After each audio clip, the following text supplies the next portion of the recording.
one, does everyone come in, please?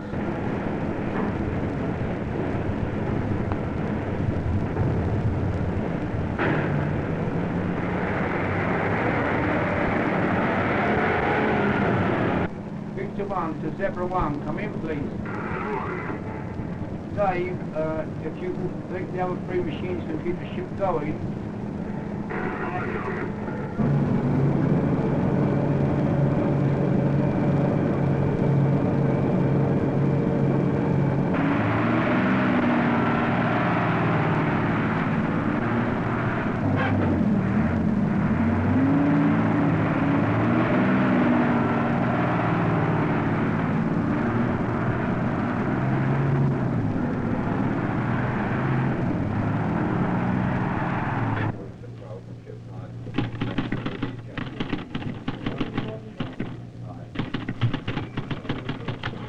"26 miles below London Bridge lies the port of Tilbury, and a glimpse of tomorrow today.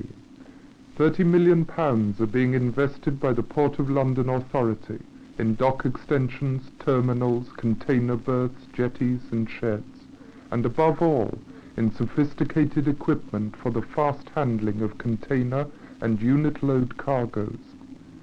Containers are handled by giant cranes capable of lifting 30 tons and moving one container from ship to quay and another from quay to ship in about 2.5 minutes. Much publicity has been given to dock strikes and stoppages in recent years, but let's look at the facts. Modernisation and automation will go on improving conditions of work. The days of laborious manhandling of cargo are numbered, and only the romantic will mourn their passing. The Port of London Authority knows that machines are worthless without a permanent task force of trained men. The PLA is pouring £50 million into a modernisation and development programme to be completed within 6 or 7 years. Men, money and machines all will be working flat out to create a new concept of port facilities. This then is the time of growing pains, of strain and stress, but out of it will come a Port of London which will match the increasing pace and complexity of the world it serves.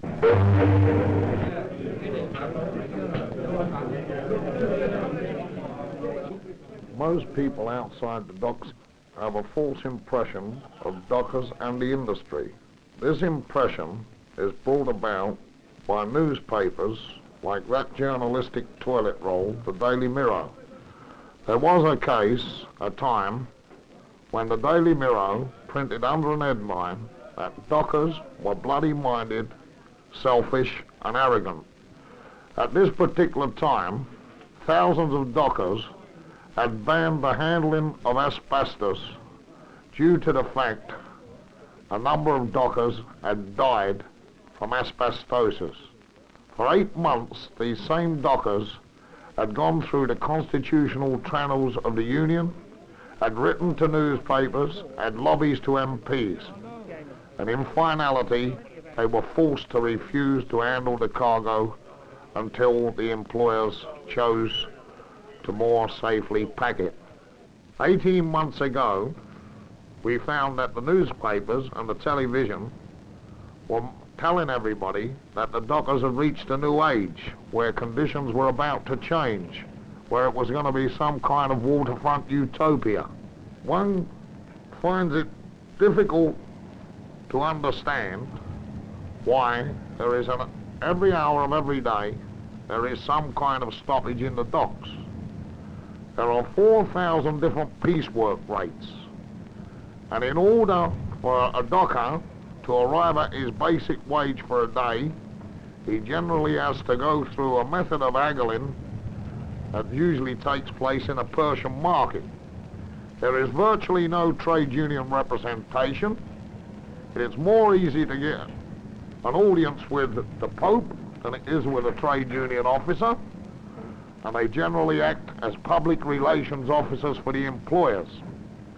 The accident rate in the dock is the 3rd highest in industry.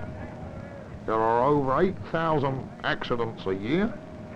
among a labour force of 56,000, there is on average 50 deaths a year.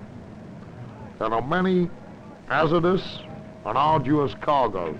There is one such cargo, rock ore. If anyone outside the industry were to see dockers working it, they would imagine they were back in a 17th century quarry. The payment for this cargo is 4 and 5 a ton, divisible between 12 men. On one occasion, John Kiernan, the chairman of the Port Employers Association, stated on television, "Tell us what you want."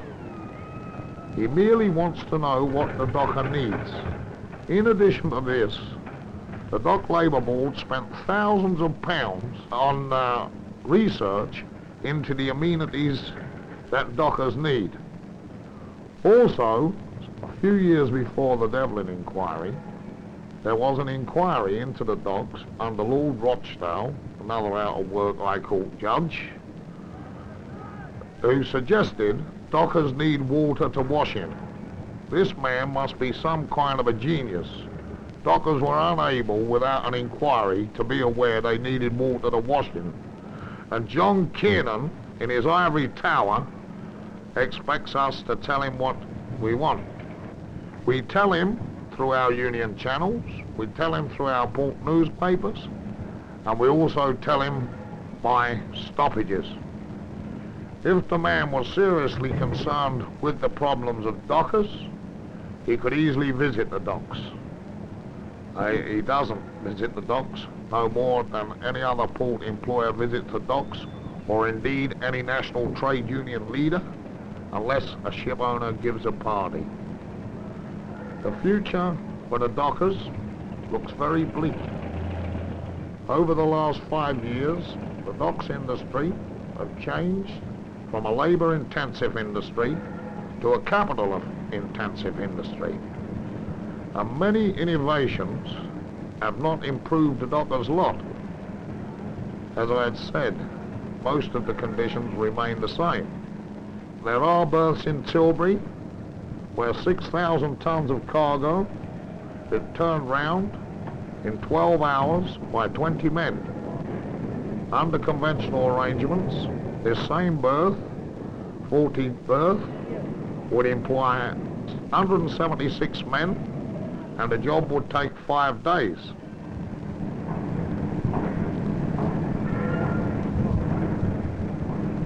The Devlin plan and the modernisation of Tilbury Docks has brought about the closure of the London, St Catherine's and Regent's Canal docks.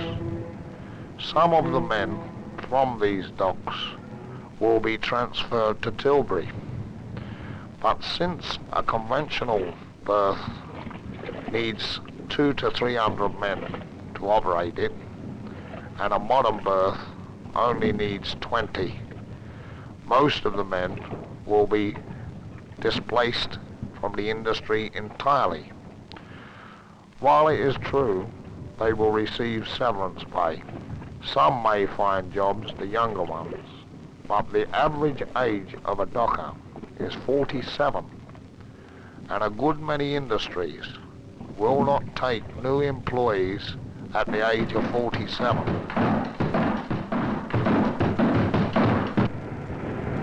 On the peninsula at Tilbury, there are 6 berths under construction, which will do the work previously done by 100 berths. These same 100 berths at present would employ some 5,000 men. Under the new containerization, possibly 300 or 400 men. Now, dockers do not and will not oppose progress. There is no member of the working class who is opposed to his work being made lighter. However, they question, what use is progress if they do the same hours of work under the same arduous conditions? If there is no social benefit from the progress, and only a minority of ship owners gain benefit, by the increase in productivity and their profits soar? What use is this to society at large?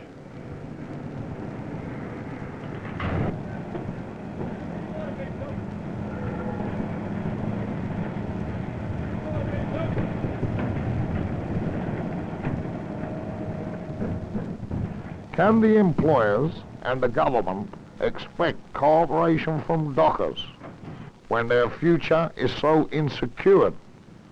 One occasion, Barbara Castle stated publicly, nothing's too good for the docker. Presumably, this is why they get nothing.